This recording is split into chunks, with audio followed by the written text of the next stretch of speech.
Alright, guys, so I just watched the UFC 305 press conference, and after watching that, I think I'm gonna, that even confirms my prediction for this fight. I think that Israel Adesanya is going to win this fight.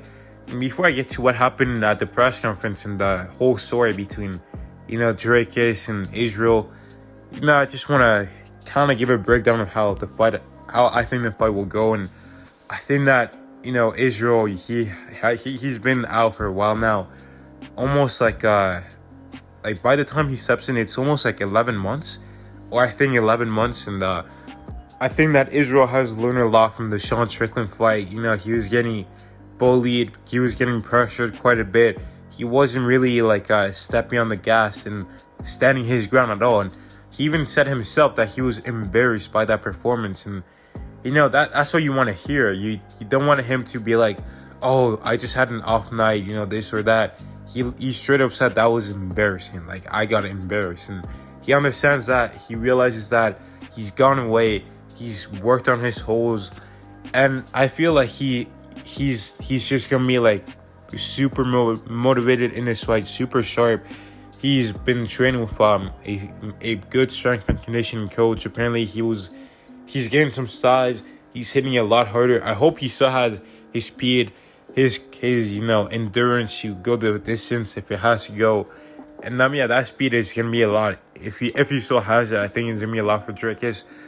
I think that when Dricus fought a great counter striker like Darren Till, he was getting pieced up on the feet. The problem with Darren Till is the guy just couldn't wrestle. He had no takedown defense whatsoever. He could have just beat Dricus Du Plessis up if he had wrestling. He could have beat Derek Brunson up if he had wrestling, but he doesn't. He just doesn't. But, he was, able to control the distance very well. He was seeing whenever Dricus Du Plessis was blitzing, and he was able to counter him, and he was able to do that because he was standing his ground. He wasn't afraid of, getting pushed back. He was standing in there. In fact, he was pushing Dricus back, and I think that Israel has to learn from that as well. You can't just always go backwards. Sometimes you got to take the fight to your opponent. Sometimes you got to be the hammer. You can't just be, moving backwards. You can fight backwards if you need, but now you need to be aggressive. You got to fight.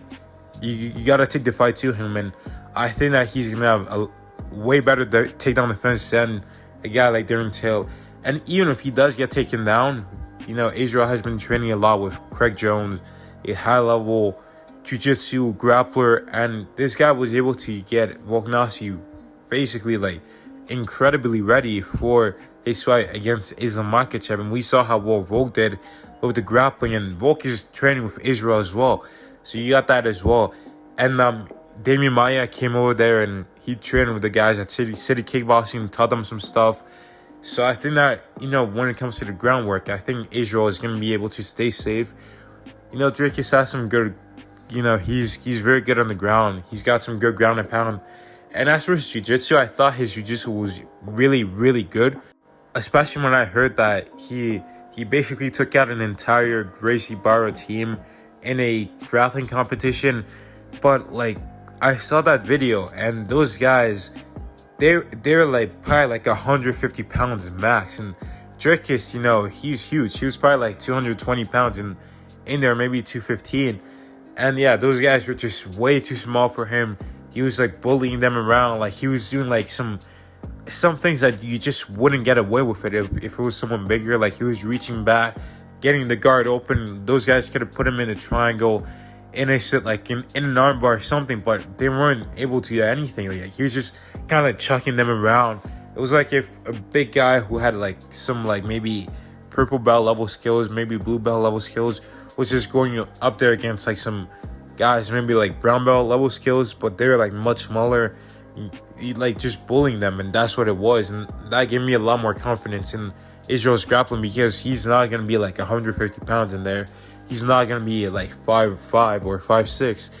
He's going to be a lot bigger. And I think he's going to be just a lot more prepared for that, for Dricus' grappling style. And yeah, I think that Israel is going to be able to clip him with some of those counter shots from there until, use your elbows as well, right? You got very long arms we've seen how effective John Jones was at using his elbows. He's got long arm, long reach. So wrap those elbows around, bust him open, use some knees to intercept him. You can catch him from a knee as he's coming in for a takedown. So just stand your ground, push him back, keep the control of the center, and find those counter shots. Because on the feet, I don't think Dricus is going to be able to do much. Israel just really has to take those lessons, be aggressive like you were in the second Pereira fight, but still, keep that elusiveness when you need it.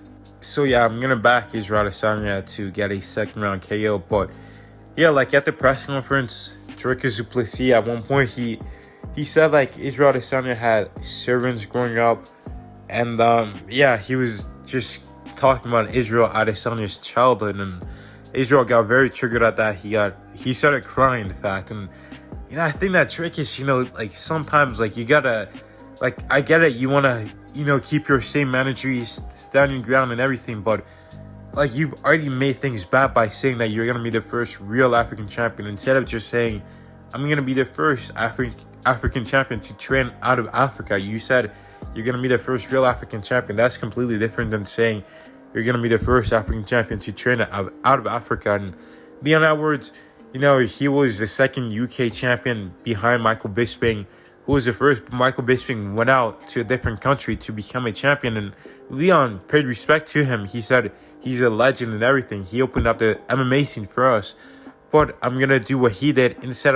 But I'm going to stay in the UK. I'm going to stay in England. He's clearly showing respect to Bisping, but at the same time, he's saying that he's going to make history by staying instead of leaving. But Dricus never showed respect to any of them, and he straight up said, I'm going to be the first real African champion. Those guys had to leave to become champion. He doesn't even know why they had to leave. It's just crazy. And a while ago, I said, I made a video saying, does Dricus Du Plessis know what he started? And I don't think he does. He keeps on adding fuel to the fire because he thinks he's in the right. And it's just, he has to, take a step back and see what he's saying. Look at the context. Look at everything. But this guy, I don't know. He's just, so, thick in the head. He's got a thick skull. He doesn't look back and see what he's saying because he's got people around him, like his coaches, just backing what he's saying. But I hope Adesanya knocks him out.